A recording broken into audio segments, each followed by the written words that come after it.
വസുവീട്ടത്തിയെ വീട്ടിൽ നിന്ന് തന്നെ പുറത്താക്കുമെന്ന് കരുതിയപ്പോ അമ്മ തന്നെ വീട്ടിൽ നിന്ന് പുറത്തു പോവാണല്ലോ. അതൊക്കെ ഒരു ട്രിക്കാടി. അങ്ങനെ പറഞ്ഞ അഭിയും വസുവും കൂടി ഇറങ്ങി പോകുന്നായിരുന്നു ഏടത്തി വിചാരിച്ചത്. പക്ഷെ അങ്ങനെ നടന്നില്ലല്ലോ.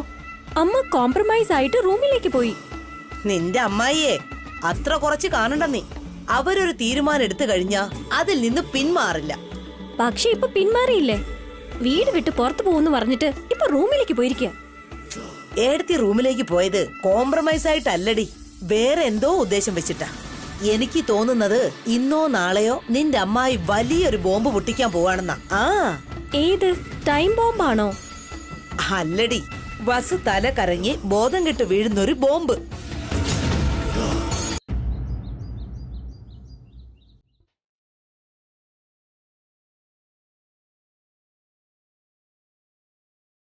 ഇനി കുഞ്ഞുങ്ങൾ ഉണ്ടാകാൻ പാടില്ലെന്ന് വസുവിനോട് പറഞ്ഞു. പക്ഷെ അവൾ എന്റെ വാക്ക് കേട്ടില്ല. അതുകൊണ്ടാ ഞാൻ ഈ വീട് വിട്ട് എന്നേക്കുമായി പോകാൻ തീരുമാനിച്ചിരിക്കുന്നത്. അമ്മേ,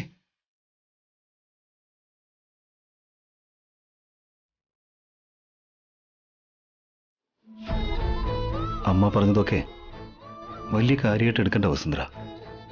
നമുക്ക് കുഞ്ഞുങ്ങളെ വേണ്ടെന്നുള്ള കാര്യത്തില്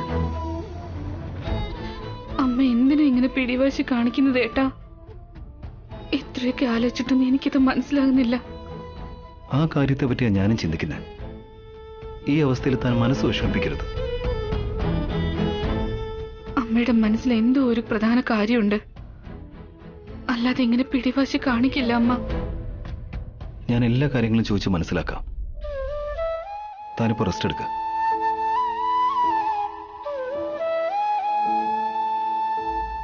തന്റെ കാലെന്താ ഇങ്ങനെ നീര് വെച്ചിരിക്കുന്ന?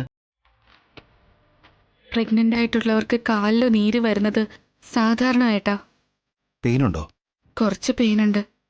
തന്റെ കാല് കുറച്ചൊന്ന് സ്ട്രെച്ച് ചെയ്ത്. എന്തിനാ ഏട്ടാ? ഒന്ന് മസാജ് ചെയ്യാന്ന് കരുതിയിട്ടാ. അപ്പൊ ഈ വീക്കവും നീരും വേദനയും ഒക്കെ കുറയും. അത് തെറ്റാ. കിടക്ക്. എന്ത് തെറ്റ്? അത് പാപമാണ്. അയ്യോ, ഏട്ടൻ എന്താ പറഞ്ഞ മനസ്സിലാവില്ലേ? എന്തിനാ ഏട്ടൻ എന്റെ കാലിൽ പിടിക്കുന്നേ? എന്താ, ഭർത്താവ് ഭാര്യയെ ശുശ്രൂഷിക്കാൻ പാടില്ലേ? എനിക്കെന്തെങ്കിലും പറ്റിയാൽ താനും എന്നെ ഇതുപോലെ നോക്കില്ലേ? ഞാൻ ചെയ്യുന്നത് വേറെ, ഏട്ടൻ ചെയ്യുന്നത് വേറെ. അല്ല, ഭാര്യയും ഭർത്താവും രണ്ടുപേരും തുല്യരാണ്. രണ്ടുപേരും ചേർന്ന് സുഖദുഃഖങ്ങൾ ഷെയർ ചെയ്യണം.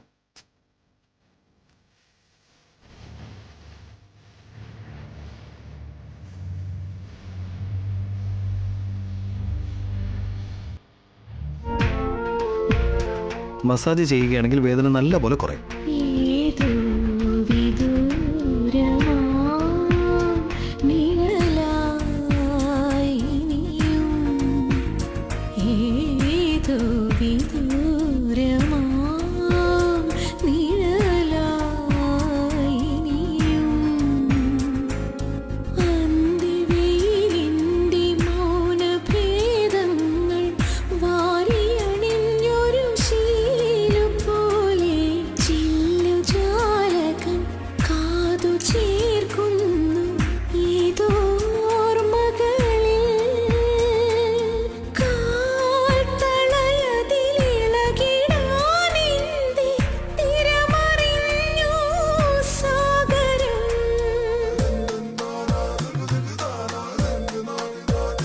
അല്ല, എന്തോ പറ്റി?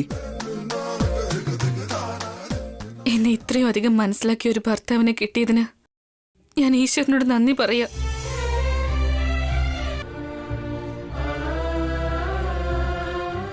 അമ്മേ, ജ്യൂസ് റെഡി. അമ്മയ്ക്ക് വേണ്ടിട്ട് സ്പെഷ്യൽ ആയിട്ട് ഉണ്ടാക്കിക്കൊണ്ട് വന്നതാ. എന്തിനാ ഇപ്പൊ ജ്യൂസ് ഉണ്ണി? അല്ല, നിന്നോട് ജോലിയൊക്കെ ചെയ്യാൻ ആരാ പറഞ്ഞത്? അമ്മയ്ക്ക് വേണ്ടി ഇതൊക്കെ ചെയ്യാൻ എനിക്ക് ആരെങ്കിലും പറഞ്ഞു തരണമെന്നുണ്ടോ? അങ്ങനെ അല്ല ഉണ്ണി, നീ കൊച്ചുകുട്ടിയല്ലേ, നീ എന്തിനാ അതൊക്കെ ചെയ്യാൻ പോകുന്നേ? ഞാൻ അതിന് കൊച്ചുകുട്ടിയൊന്നുമല്ല, ഞാൻ അമ്മയുടെ മോനാ. അമ്മയ്ക്ക് വേണ്ടി മോൻ സഹായം ചെയ്യുന്നതിൽ അത്ര തെറ്റൊന്നുമില്ല. ഞാൻ വയ്യാതെ കിടക്കുമ്പോ അമ്മ എന്റെ കാര്യം നോക്കാറില്ലേ? അച്ഛനും മോനും കൂടി എന്നോട് ഒരേ ഡയലോഗ് അടിക്കുകയല്ലേ?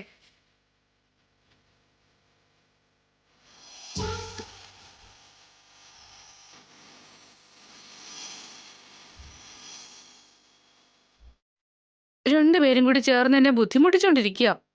എന്നെ പറ്റി എനിക്കറിയില്ല. എന്നാൽ ഉണ്ണിയെ പോലൊരു മകനെ കിട്ടിയത് തീർച്ചയായും നമ്മുടെ ഭാഗ്യം തന്നെയാണ്. ഉണ്ണി തനിക്ക് വേണ്ടി അവന്റെ പ്രായത്തിൽ കവിഞ്ഞ കാര്യങ്ങളാണ് ചെയ്യുന്നത്. കുടിക്കമ്മേ.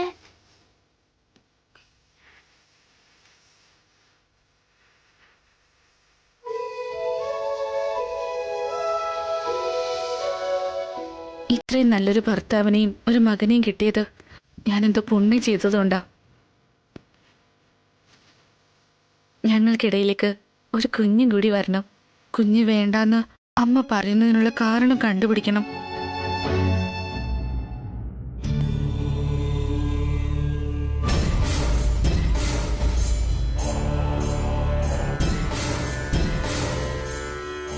നമസ്കാരം സ്വാമി. എന്താ ഇവർ വീണ്ടും വന്നിരിക്കുന്നത്? എന്താ കുഞ്ഞെ, സുഖം തന്നെയല്ലേ? എന്റെ വീട്ടിലാകെ പ്രശ്നങ്ങളാ സ്വാമി. എന്താ കുഞ്ഞെ സംഭവിച്ചത്? എന്റെ മരുമകൾ വസു ഇനിയൊരു കുഞ്ഞിനെ പ്രസവിച്ചാൽ അവരുടെ ജീവൻ ആപത്താണെന്ന് അങ്ങല്ലേ പറഞ്ഞത്? അതെ, പിറക്കാൻ പോകുന്ന കുഞ്ഞു കാരണം കുഞ്ഞിന്റെ അച്ഛന് അപകടങ്ങൾ സംഭവിക്കുമെന്നും പറഞ്ഞു. പ്രതീക്ഷിക്കാത്ത വിധത്തിൽ ഒരു തെറ്റ് സംഭവിച്ചിരിക്കുക സ്വാമി. വസു ഇപ്പോ അമ്മയാകാൻ പോവാ. എന്ത് ചെയ്യണമെന്ന് മനസ്സിലാവാതെ അങ്ങ് എന്തെങ്കിലും ഒരു പരിഹാരം പറയുമെന്ന് കരുതി ഞാൻ ഇവിടേക്ക് വന്നതാ.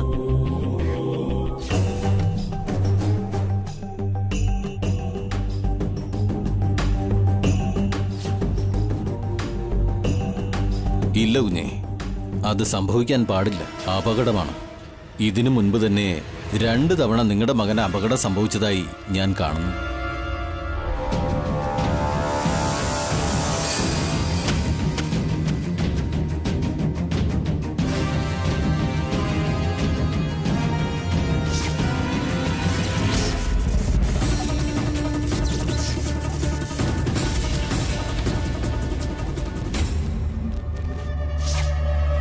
അതെ സ്വാമി, 2 തവണ അബിയുടെ ജീവൻ ആപത്ത് വന്നതാ.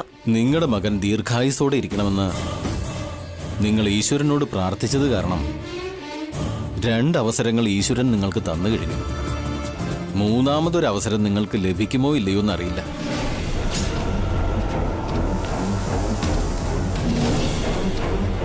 എന്നുവെച്ചാ സ്വാമി? നിങ്ങളുടെ മകന്റെ ജീവനാണോ വലുത്, അതോ നിങ്ങളുടെ മരുമകളുടെ വയറ്റിൽ വളരുന്ന കുഞ്ഞാണോ വലുത്? നിങ്ങൾ തന്നെ തീരുമാനിക്കാം. ഈ 2 പേരിൽ ഒരാളുടെ ജീവൻ മാത്രമേ നിങ്ങൾക്ക് ലഭിക്കൂ. അത് ആരുടേതാണ് വേണ്ടതെന്ന് നിങ്ങൾ തന്നെ തീരുമാനിക്കേണ്ടതാണ്. മകന്റെ ജീവൻ വേണോ, ജനിക്കാൻ പോകുന്ന കുഞ്ഞിനെ വേണോ എന്ന് തീരുമാനിക്കുക. ആ ദമ്പതിമാർക്ക് 3 കുഞ്ഞുങ്ങൾ നേരത്തെ തന്നെ ഉള്ളതുകൊണ്ട് നിങ്ങളുടെ മകന്റെ ജീവന് തന്നെ പ്രാധാന്യം കൊടുക്കുന്നതായിരിക്കും നല്ലത്. അങ്ങനെയാകട്ടെ സ്വാമി, ഇതിനൊരു പരിഹാരം ഞാൻ കണ്ടെത്താം. പോയിട്ട് വരാം.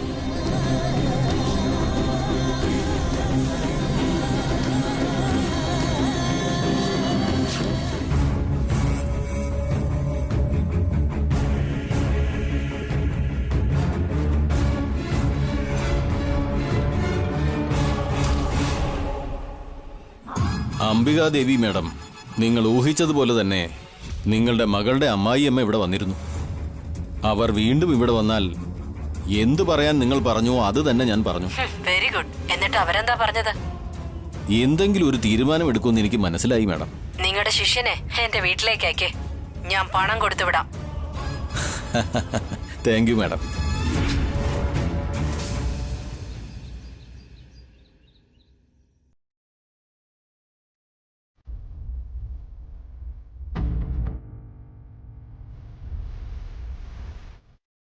ഇരിക്ക്.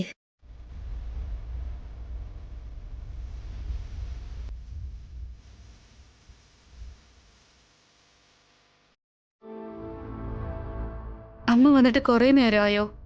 ഞാൻ ഇപ്പൊ വന്നതേ ഉള്ളൂ. അമ്മയ്ക്ക് എന്തെങ്കിലും വേണമായിരുന്നോ? നിന്നോടൊന്ന് പറയാനുണ്ട്.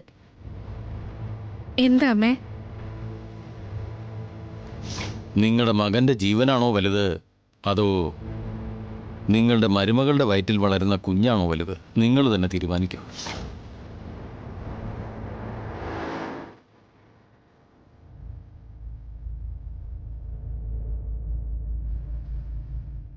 എന്നെക്കുറിച്ച് എന്താ നിന്റെ അഭിപ്രായം വസു? അമ്മ എനിക്ക് എന്റെ സ്വന്തം അമ്മയെ പോലെ തന്നെയാ. സത്യമായിട്ട് നിനക്ക് എന്നോട് അത്രയ്ക്ക് ബഹുമാനമുണ്ടോ? അമ്മയുടെ മേലിൽ എനിക്ക് എന്തുമാത്രം ബഹുമാനമുണ്ട്, സ്നേഹമുണ്ടെന്നൊക്കെ വെറും വാക്കുകളിൽ പറയാൻ എനിക്ക് പറ്റില്ല. ഇതെന്താ വസുവിന്റെ മുറിയിൽ ഏട്ടത്തിയിരിക്കുന്നത്? എന്തിനു വന്നതായിരിക്കും? എങ്കിൽ പിന്നെ എന്നോടൊരു സത്യം ചെയ്തു തരണം. പറഞ്ഞോളൂ അമ്മേ. പറഞ്ഞതിന് ശേഷം മറുത്ത് സംസാരിക്കരുത്.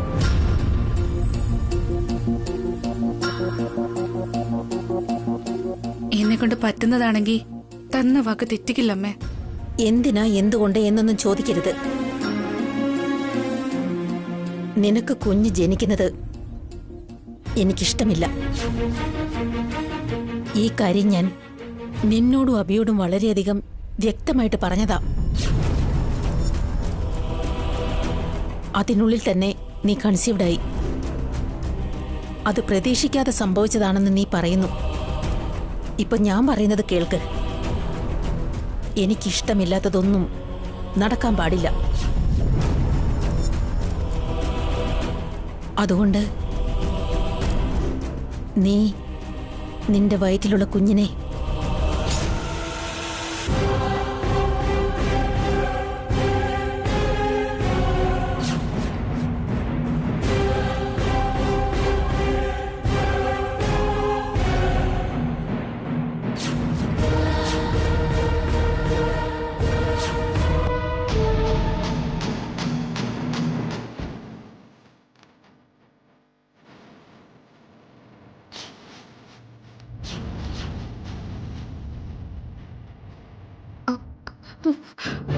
അമ്മ എന്താ പറഞ്ഞു വരുന്നേ?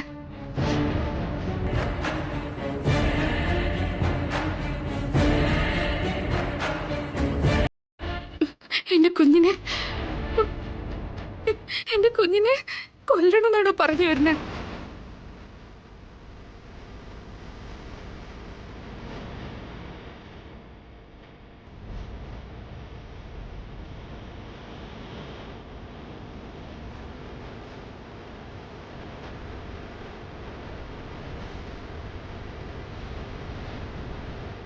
നീ നിന്റെ കുഞ്ഞിനെ നഷ്ടപ്പെടുത്തിയാലേ എനിക്ക് എന്റെ മകനെ രക്ഷിക്കാൻ കഴിയൂ. ഈ കാര്യം എനിക്ക് നിന്നോട് പറയാൻ പറ്റില്ല. അതിന് പകരമായിട്ട് എന്റെ ജീവൻ അമ്മയ്ക്ക് എന്നോട് ചോദിക്കാൻ പാടില്ലായിരുന്നു.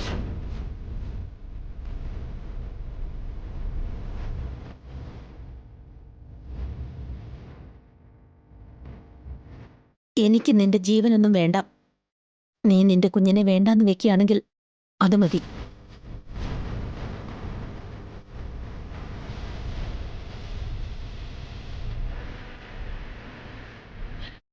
എന്റെ കൈകൊണ്ട് എനിക്ക് ഒരിക്കലും അങ്ങനെ ചെയ്യാൻ കഴിയില്ല. വേണമെന്നുണ്ടെങ്കിൽ എന്നെ കൊന്നോളൂ. എന്നെ കൊണ്ടത് ചെയ്യാൻ കഴിയില്ലെന്ന് നിനക്ക് നന്നായിട്ട് അറിയാം. എന്നെ കൊണ്ടും എന്റെ കുഞ്ഞിനെ എനിക്ക് ഒരിക്കലും കൊല്ലാൻ കഴിയില്ല. നീ എനിക്ക് വാക്ക് തന്നിരിക്കുക വസു. തന്ന വാക്ക് തെറ്റിക്കില്ലെന്നും പറഞ്ഞിട്ടുണ്ട്. അമ്മ ഇത്രയും വലിയൊരു കാര്യം ചോദിക്കുമെന്ന് ഞാൻ ഒരിക്കലും പ്രതീക്ഷിച്ചില്ല.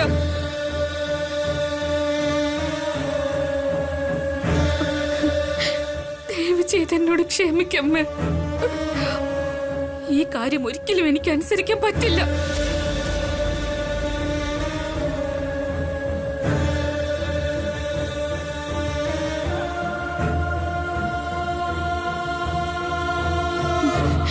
നിങ്ങളൊരു അമ്മയാ, നിങ്ങളൊരു സ്ത്രീയാണ്. ദയവ് ചെയ്ത് നിങ്ങൾ എന്റെ വേദന മനസ്സിലാക്കൂ.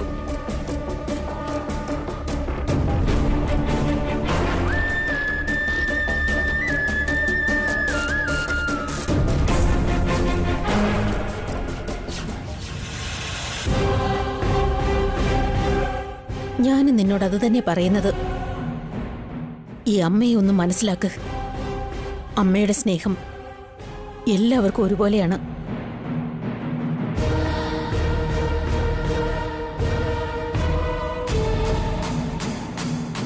ഞാൻ നിന്നോട് ചോദിച്ചത് എത്ര വലിയ കാര്യമാണെന്ന് ഒരു സ്ത്രീയായ എനിക്കറിയാം. സ്വന്തം കുഞ്ഞിനെ നഷ്ടപ്പെടുത്തണമെന്ന് ഒരമ്മായിയും മരുമകളോട് പറയില്ല. നിങ്ങൾക്കൊരു കുഞ്ഞ് വേണ്ടാന്ന് ഞാൻ നിന്നോട് പറയുന്നുണ്ടെങ്കിൽ നീയും എന്നെ മനസ്സിലാക്കണം വസു.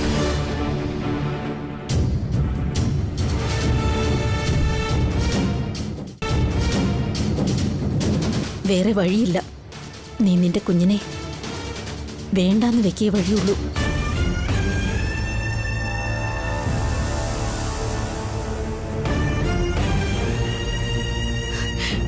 വേറൊരു മാർഗവും ഇല്ലേ അമ്മേ? ഉണ്ട്.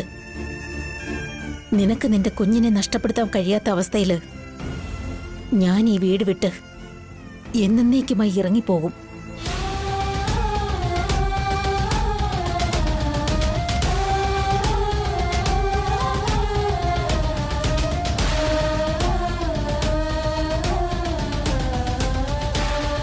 ഞാൻ എന്നേ ഇവിടുന്ന് ഇറങ്ങിപ്പോകേണ്ടതാ.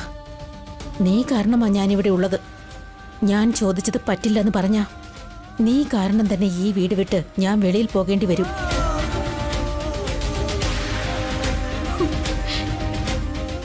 എന്റെ മനസ്സിങ്ങനെ വേദനിപ്പിക്കല്ലേ അമ്മ. നിന്നേക്കാൾ വലിയ മനോവേദനയാണ് ഞാൻ അനുഭവിക്കുന്നത് വസു.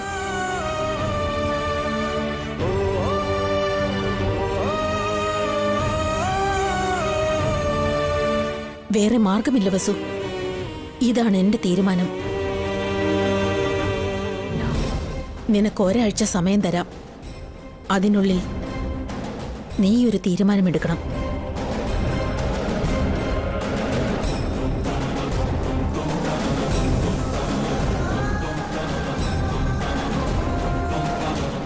ഈ കാര്യം നമ്മൾ മാത്രം അറിഞ്ഞാൽ മതി. മൂന്നാമതൊരാൾ അറിയാൻ പാടില്ല. നിനക്ക് ഞാൻ വേണോ അതോ ഈ കുഞ്ഞ് വേണോ എന്ന് ഒരാഴ്ചക്കകം അറിയിക്ക്.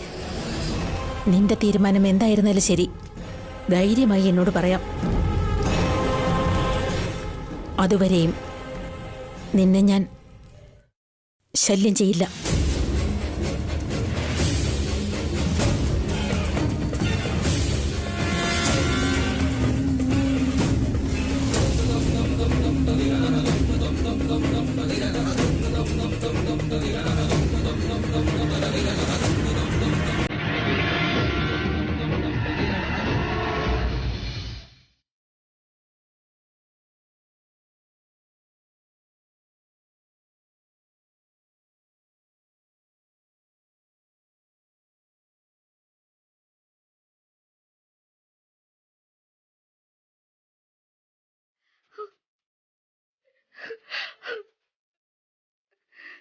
എന്റെ ഈശ്വര,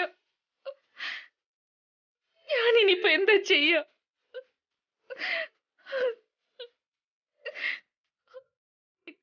എന്റെ അമ്മയെ പോലെ കരുതുന്നവരെ ഞാൻ വിട്ടുകളയണോ? അതോ അമ്മയാകാതെ ഞാൻ എന്റെ കുഞ്ഞിനെ വിട്ടുകളയണോ?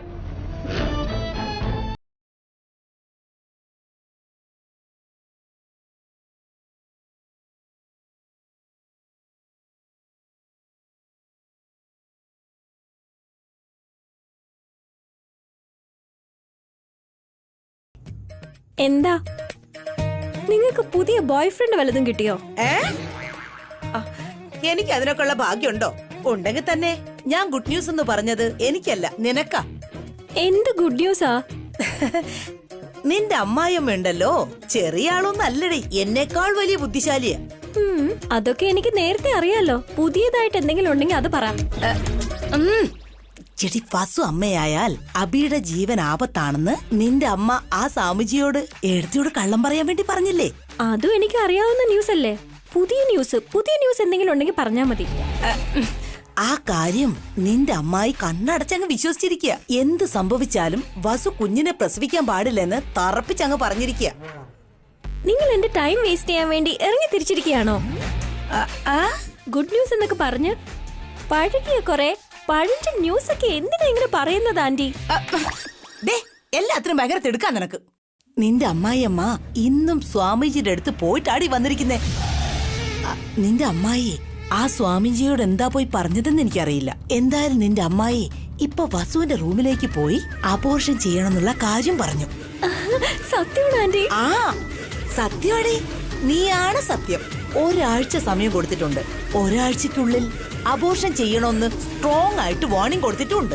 അപ്പോ ഇത് ശരിക്കും ഗുഡ് ന്യൂസ് ആണ്. ആ അത് കേട്ട് വസുവേട്ടത്തി എന്ത് പറഞ്ഞു? എന്തു പറയാനാ എന്നും പറഞ്ഞ് കരഞ്ഞോണ്ട് അവിടെ ഇരുന്നു. വസുവിന് അമ്മായി എതിർക്കാനും പറ്റില്ല, അബോർഷൻ ചെയ്യാനും പറ്റില്ല. അങ്ങനെയാണെങ്കിൽ വസുവേട്ടത്തി എന്ത് ചെയ്യാൻ പോവാ? അവക്ക് രണ്ട് വഴിയേ ഉള്ളൂ. ഒന്ന്, പറഞ്ഞ പോലെ അബോർഷൻ ചെയ്യാം. 2, വയറ്റിലുള്ള കുഞ്ഞിനെ രക്ഷിക്കാൻ വേണ്ടി ആരോടൊന്നും പറയാതെ ഈ വീട് വിട്ട് വെളിയിലേക്ക് പോവാ. അപ്പോ ഈ 2 ഓപ്ഷൻസിൽ ഏത് നടന്നാലാ നമുക്ക് നല്ലത്? ഏത് നടന്നാലും നമുക്ക് നല്ലതാടി. അവളുടെ വയറ്റിലുള്ള കുഞ്ഞിനെ കൊന്നാലും അവള് വീട് വിട്ട് പുറത്തു പോയാലും രണ്ടും നമുക്ക് ലാഭമാ. ആ നിന്റെ അമ്മായിക്ക് ഒരു ഹാറ്റ്സ് ഓഫ് പറയണം.